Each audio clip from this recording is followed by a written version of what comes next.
ছোটবেলা থেকে আব্বুর হাত ধরে বাজার করতে শেখা। আর আজকে আম্মু আমাকে দায়িত্ব দিয়েছে 2 ব্যাগ ভর্তি করে বাজার করার জন্য। আমার যেহেতু বাজার করার এক্সপিরিয়েন্স ছোটবেলা থেকে, তাই আজকে মন ভরে বাজার করলাম বাসার জন্য।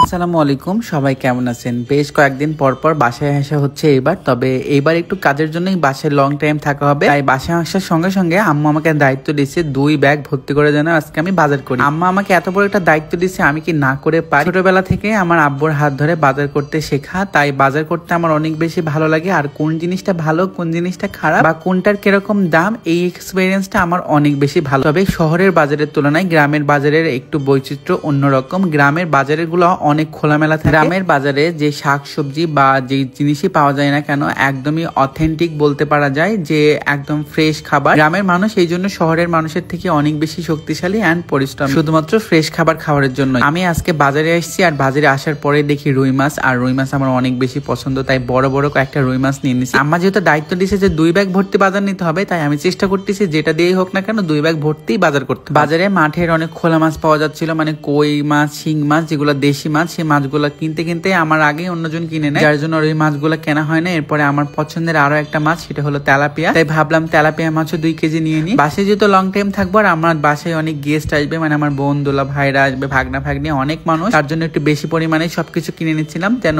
1 সপ্তাহের মধ্যে আর বাজারে না আসা লাগে। যাই হোক, মাছ তো কেনাকাটা মোটামুটি কমপ্লিট হচ্ছিল, আর ভাবতেছিলাম যে মাছের সাথে আর মিলাই মিলে কি কি নেওয়া যায়। আমার বাসায় আসলে গ্রামের এই শাকসবজি খাইতে অনেক বেশি ভালো লাগে। গ্রামে যখন আসি চেষ্টা করি গ্রামের যে জিনিসগুলো সব থেকে বেশি ফেমাস সেগুলাই খাওয়ার জন্য। আমার পুঁই মুচটি অনেক বেশি পছন্দ, তবে এটা শহরে অনেক বেশি দাম। গ্রামে মাত্র 30 টাকা 40 টাকা কেজি, কিন্তু শহরে আপনার 30-40 টাকা পোয়া নিবে, মানে 250 গ্রাম নেবে। যাই হোক, আমি এখান থেকে বেশ পরিমাণে মানে 1 কেজির মতো পুঁই মুচটি নিয়ে নিয়েছিলাম। তার সাথে যে জিনিসগুলো ছিল, মানে মৌসুমি ফল, এক কথায় বড়ই, কুল বড়ইগুলো দেখেই তো অনেক ভালো লাগতেছিল, তাই ভাবলাম অল্প কিছু করে কুল বড়ই নিয়ে নিই, এটা খাইতে অনেক বেশি মজা লাগে। আর তার সাথে ছিল মালটা। এই মালটা, কুল বড়ই দুইটাই গ্রামে চাষ হয়, আর একদম সার বিষ মুক্ত। আর সবকিছু কেনাকাটা শেষে এখন আমি চলে যাচ্ছি হলো বাসায়। আম্মাকে দেখবো যে আম্মা আসলে কতটা খুশি। বাসায় চলে আসার পরে দেখি আমার আম্মা তো মোটামুটি সবকিছু কমপ্লিট করে বসে আছে, আমার অপেক্ষায় ছিল। ব্যাগ পেয়ে তো আম্মা মহা খুশি। আম্মা আমাকে বলতেছিল তুমি আমার পাশেই বসো, কি কি বাজার নিয়ে আসছো আমি সবকিছু বের করে করে দেখি। যাই হোক, বাজারে যে জিনিসগুলো পাওয়া যায়, মানে সদাই থেকে শুরু করে সবকিছু নিয়েছিলাম। আপনারা কি বলেন আমি জানি না, সবকিছু আমার আম্মা একটা একটা করে ব্যাগ থেকে বের করতেছিল, আর বলতেছিল এটা নিয়ে এসে আমি অনেক খুশি হয়েছি, এটা আমার খাইতে অনেক বেশি ভালো লাগে। আপনারা আমার আম্মার ভিডিও বা আমার আম্মার কথা শুনছেন, একদম সহজ সরল একটা মানুষ। গ্রামের মানুষগুলো হয়তো একটু সহজ সরল হয়, তবে যারা সহজ সরল হয় সহজ সরল, আর যারা প্যাচুক হয় তারা তো প্যাচুক হয়েই থাকে।